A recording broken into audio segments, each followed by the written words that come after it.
Just last week, Crunchyroll hosted their third annual Anime Awards, an award show that has been pretty notorious in the past for plenty of reasons. But this year they promised it would be different than the last, and it did look like there was hope for this one not being total garbage. But how do I think it actually turned out? Well, that's what I'm here to talk about now. The first category this year was Best Protagonist, with Retsuko from Agretsuko, Rimuru Tempest from That Time I Got Reincarnated as a Slime, Yumeko from Kakegiri, Gearless Joe from Megalobox, Violet from Violet Evergarden, and Sakuta from Rascal Does Not Dream of Bunny Girl Senpai. And the winner was Rimuru Tempest, who was definitely great, but if anything is one of the weaker from this list. But with how popular that show was compared to the others on this list, I'm really not that surprised at all. And the winner for Best Antagonist, anyone could have guessed without even reading this list, and that was, of course, All for One from My Hero Academia. Beating out Ryo from Devilman Crybaby and Akane from Gridman SSSS, as well as Yuri from Megalobox, Tokushiro from Golden Kamui, and Momonga from Overlord. And personally, I think this one would have been better for either Ryo or Akane, but I'm not really that upset about this one either. The next one, though, is a huge surprise for me. And that is that somehow, in the Best Boy category that had Kotaro from Zombieland Saga, Honda-san from Skull-Faced Bookseller Honda-san, Sakuta from Rascal Does Not Dream of Bunny Girl Senpai, Hida from Agretsuko, and Joe from Megalobox all nominated, somehow Deku from My Hero Academia managed to win. In a scrapped video that I made discussing all the nominees when they were first announced, I mentioned how he had been nominated for this award every year up until now, and that, if anything, this is the last year that he had a chance to win it. Deku is a great character, even if Bakugo is better, but compared to the other choices on this list, I just can't see it.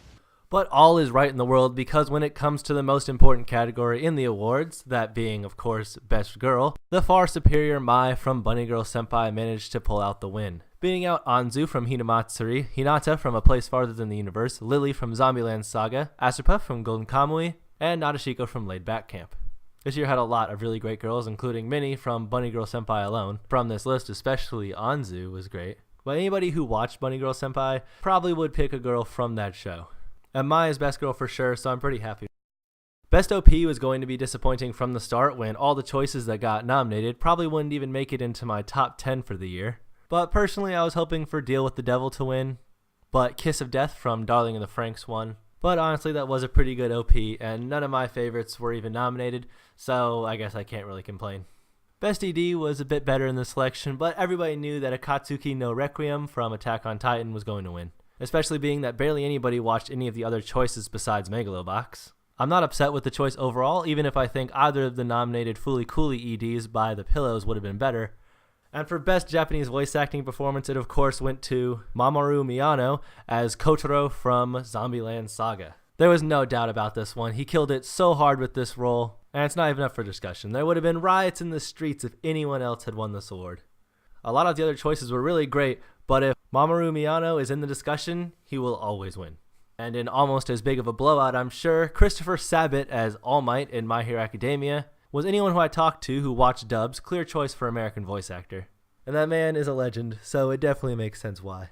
Best Director was another one that I felt from the start it was pretty clear who should be the winner. Masaki Yuasa's work on Devilman Crybaby was critical in it being a success. And it really shows how experienced and dedicated he was to the work. It's something that you don't just watch, but you experience as well. I do think that Kuroko Utsumi's work with Banana Fish and Taichi Ishidate on Violet Evergarden were both fantastic as well, but I think they definitely made the right choice on this one. The Best Animation Award went to Violet Evergarden, of course, which is no surprise. That show looks so gorgeous. It is still hard to believe that it isn't a movie whenever you're watching clips from it. You can't take away how great Devilman Crybaby looked, and I would also like to mention The World in Color, but I'll talk about that more at the end. But Violet Evergarden deserved that win. Best Film of the Year went to My Hero Academia 2 Heroes, which, I knew that very few people had seen either Liz and the Bluebird or Mirai of the Future, and even less had seen Night is Short, Walk On Girl. But even recognizing how big of an impact fan votes have, it's still kind of upsetting in a way that none of them were able to take it, considering how great they all were. Not like 2 Heroes was bad, just still. Best Character Design went to JoJo Part 5, which I agree with. I think all the choices had some pretty good character design, but that JoJo style, which is going so strong in Part 5, is pretty hard to beat and always recognizable. Next up, we have the 2 sponsored categories, first of which is Best Fight Scene, which was won by My Hero Academia for the All for One versus All Might fight, which I don't think is too bad. I think the best fight in the list by far was Naruto and Sasuke versus Momoshiki, but I don't really consider that fight part of last year since it was in the movie years ago back in 2015. And my next favorite fight would have been from My Hero Academia, but the Deku versus Bakugo fight from the last couple of episodes. But the All for One fight was pretty good and very hype, so I'm not surprised at all. And the other was Best Continuing Series, which if you don't know means a series that was airing before the end of the year and continued through the beginning of the next year, meaning not sequels to shows from the previous year. I would have preferred March Comes In Like a Lion or maybe Ancient Magnus Bride, but we all knew they didn't stand a chance against Dragon Ball Super, so it was expected.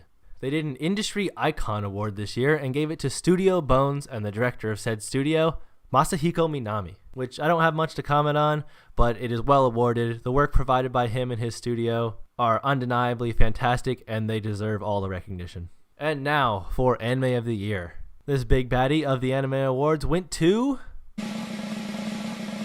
Devilman Crybaby, which is absolutely no surprise. I think Violet Evergarden was a close second, but Devilman really was a phenomenal anime from the start and is so strong in so many ways. And I'm happy that it won this award. Netflix really knew what they were doing last year and they did it well. Devilman might have only won 2 awards this year, but in reality it's probably a number 1 or number 2 contender for like half of these categories. At least that is if you ask me. So that winds it all up. And before I go into what I think about the awards in general this year, I did actually script and record a video giving my thoughts on the nominations back when they were first announced, but scrapped it last minute because watching it back I was really not happy with its quality and thought it was overly boring. But in it I listed who I thought should win each category and who I believed would win. And when comparing them, my choices for the winners lined up with 8 out of the 15 categories, and my predictions for who would win lined up with 13 out of the 15 categories. Meaning the only ones I guessed wrong were for Best Boy and Best OP, me guessing Tatsumi and Pop Team Epic respectively. I think this kind of highlights a problem previous years have suffered from a lot with the inclusion of fan voting, being that unless a pick was so great that it sweeps the judges completely, a show that is far more popular is likely to win even if it is of lower quality. And it's not that I think fan voting shouldn't be part of the awards, but I just think that they need to take another look at the way they are implementing it into the decision-making process for the winners. So what did I think of the awards overall this year? Well, they took a step back in scale on the actual award show in response to how negative the response was at the cringe fest that was last year's Anime Awards, but they didn't exactly stop it from having plenty of cringe. As far as the actual choices, I think they need to take a look at the system they're using for deciding winners as well as the system for choosing the nominees.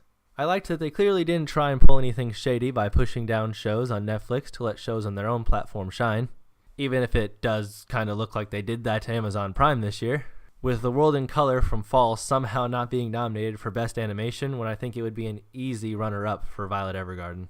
And it could be half the reason why they didn't include the comedy category this year, because then they would have had to include Grand Blue for sure. And on that same note, many great categories were removed this year, like comedy, score, manga, and couple, along with some other interesting categories from the previous years. Also, there was no most popular other choice again this year, but there were some good changes made. Best protagonist and antagonist instead of hero and villain makes it so that My Hero Academia doesn't have to win both every single year, even if it didn't change much about that. And even if My Hero Academia was nominated for 5 awards and won 4, it's a lot better than last year where they were nominated for 8 and won 7, and far better than the god-awful 2016 Yuri on Ice incident. And other than My Hero Academia, the only show to win more than 1 award was Devilman Crybaby with 2.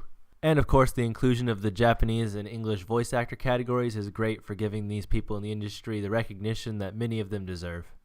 And on top of that, the Industry Icon Award is a great way of showing respect for both a person and an organization that means so much to the medium as a whole. Overall, I think the awards were not horrible this year, but they still have a lot to work on, especially with how enormous 2019 is going to be for the anime world. The outrage about the awards isn't nearly as much this year, so I hope Crunchyroll is still taking notes and reading the critiques in those surveys that they sent out to make sure next year is better than this year. Because I really love the idea for a large hosted awards ceremony for anime, and Crunchyroll are the people in the position to do it. So I'm still really hopeful for next year, but I'm not going to be holding my breath at all. I never did make a year in review video like I had planned. In fact, I've scrapped or fallen behind on a lot of videos recently, but I'm trying to get back on top of it all now. So all in all, I thought last year was pretty good.